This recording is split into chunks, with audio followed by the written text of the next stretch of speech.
Hello student, must welcome to my channel Hussain Global Academy. तो आज हम बात करने वाले हैं कॉन्वेक्स मिरर इमेज कैसे बनता है, उसके बारे में यहाँ से आज पढ़ने वाले हैं। तो कॉपी कलम लेकर रेडी हो जाइए ताकि आप यहाँ से नोट्स यहाँ पर अपना बना सके। तो चलिए हम लोग स्टार्ट करते हैं लेक्चर को बिना लेट किए हुए। तो देखिए, तो सबसे पहले आज हम जानेंगे कि कॉन्वेक्स मिरर में इमेज कैसे बनता है, रियल बनता है या वर्चुअल बनता है, उसके बारे में जानेंगे। और हम लोग जानेंगे कि यानी कॉन्वेक्स मिरर में कितना उसका पोजीशन जो है चेंज करके इमेज बनता है। तो यहाँ से हम लोग पूरा डिटेल जानेंगे। तो आज यहाँ से लेक्चर में कंप्लीट कर देंगे कॉन्वेक्स मिरर का जितना भी इमेज फॉर्मेशन है उसके बारे में। तो सबसे पहले हम बात करते हैं यानी इमेज फॉर्मेशन इन कॉन्वेक्स मिरर। तो इसमें दो केस होता है। तो केस पहला जो होगा यानी केस फर्स्ट में जानेंगे। और वीडियो पर जो नया है चैनल को सब्सक्राइब करें ताकि आपको नोटिफिकेशन यहाँ से मिल सके। तो इसमें पहला केस जो होता है कि अगर ऑब्जेक्ट इन्फिनिटी पर होगा तो उसका इमेज कहाँ पर बनेगा। ठीक है, तो ये हो गया आपका व्हेन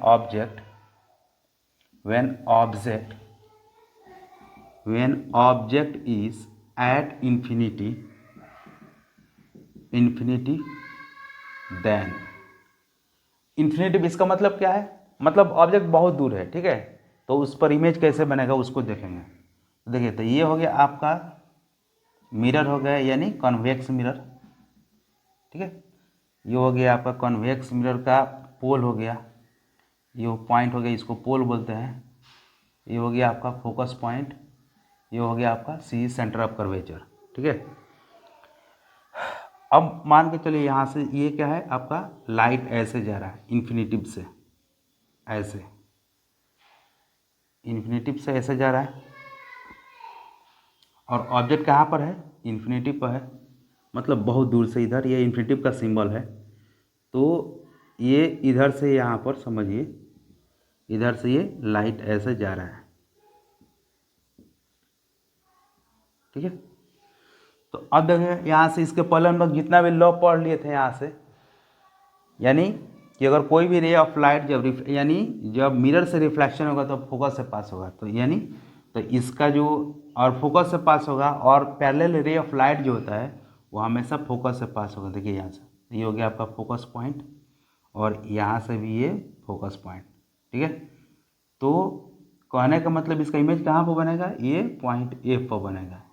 तो यही है आपका यानी इमेज बनने का पोजीशन क्या है, पॉइंट ए पर बनेगा। तो इसका मतलब हम लोग जानेंगे यहाँ पर, सॉरी एक और चीज़ हम लोग बहुत बड़ी गलती कर दी यहाँ से। ये हो गया आपका, ये आपका वर्चुअल होगा। ठीक है, और ये जो है यहाँ से ये रिफ्लेक्ट हो जाएगा ऐसे, यहाँ पर ये ऐसे रिफ्लेक्ट हो जाएगा। ठीक है, अब देखिए तो ये इमेज कहाँ पर बनेगा, ये पता चलेगा कि ये रे ऑफ लाइट यहाँ से जा रही है और इसको लगेगा कि ये यहाँ से रही है। तो इसका मतलब इमेज कहाँ पर बनेगा, फोकस पॉइंट पर। ठीक है, तो इसका हम लोग नेचर ऑफ इमेज देख लेते हैं, फिर आगे बढ़ते हैं। इसका नेचर ऑफ इमेज क्या होगा, नेचर ऑफ इमेज। तो पहला क्या होगा, पहला नंबर इधर डॉट डॉट करके बन रहा है यानी वर्चुअल, यहाँ पर वर्चुअल। उसके बाद एट फोकस पर बनेगा, उसके बाद इरेक्ट बनेगा, सीधा बनेगा। उसके बाद हाईली डिमिनिस्ड, हाईली डिमिनिस्ड का मतलब देखिए पॉइंट ऑब्जेक्ट की तरफ बिहेव करेगा। मतलब ऑब्जेक्ट बड़ा है लेकिन इसका जो इमेज जो बना है वो बहुत छोटा बना है।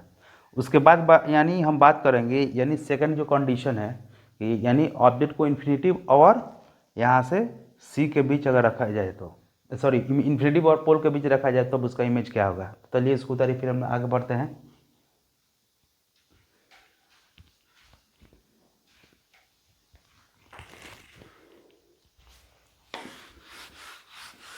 अब देखिए, अब उसके बाद हम बात करेंगे यहाँ से यानी केस 2 में, when object is between P and infinity, P और इन्फिनिटिव के बीच होता हो। ठीक है, तो जब पी और इन्फिनिटिव के बीच हो तो उसका इमेज कैसे बनेगा उसको देखते हैं।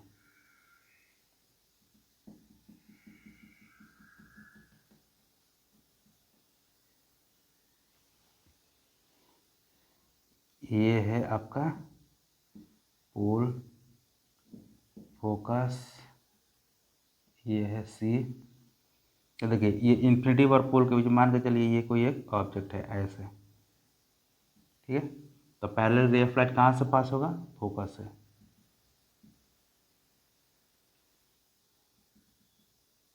ठीक है।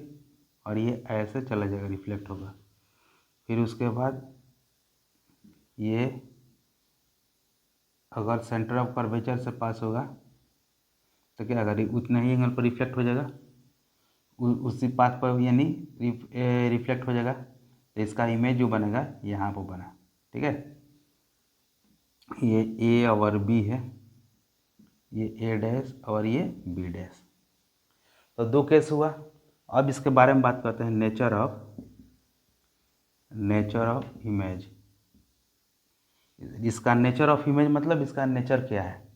तो देखिए ऑब्जेक्ट बड़ा है लेकिन ये इमेज जो है छोटा बन रहा है। कहाँ बना? पी और एफ के बीच। पहला नंबर वर्चुअल इमेज बनेगा, वर्चुअल इमेज। दूसरा number between P and F. तीसरा number smaller than object, object से छोटा बनेगा। और एक क्या बनेगा? इरेक्ट बनेगा, यानी सीधा बनेगा। तो ये है यानी आपका यानी कॉन्वेक्स मिरर में इमेज बनाने का जो करेक्टरिस्टिक है ये सब हुआ। तो इसमें जनरली जो हम बात करेंगे इसमें दो केस होता है, उसमें कितना था? 6 केस था। तो ये 2 केस और ये 6, 8 केस टोटल मिलाकर स्फेरिकल मिरर में 8 केस है। और 8 को याद समझ जाइएगा तो आप आसानी से इस पर क्वेश्चन आएगा तो आप बना पाएंगे। अब हम बात करते हैं इसको आसानी से समझने के लिए एक हम ट्रिक आपको यानी ये नेक्स्ट वीडियो में बनाएंगे। उस ट्रिक से आप आसानी से 8 को याद करने की ज़रूरत नहीं पड़ेगा। मतलब आप एक बार अगर समझ लीजिएगा तो कोई भी यानी इमेज फॉर्मेशन हो कॉन्केव या कन्वेक्स में आसानी से बना लीजिएगा। तो देखिए तो इसमें है आपका यहाँ पर इतना ही रहा। फिर हम लोग मिलते हैं नेक्स्ट वीडियो में और उसमें हम लोग देखेंगे उसमें हम लोग पढ़ेंगे यानी इमेज का जो है कॉन्केव और कॉन्वेक्स दोनों मिरर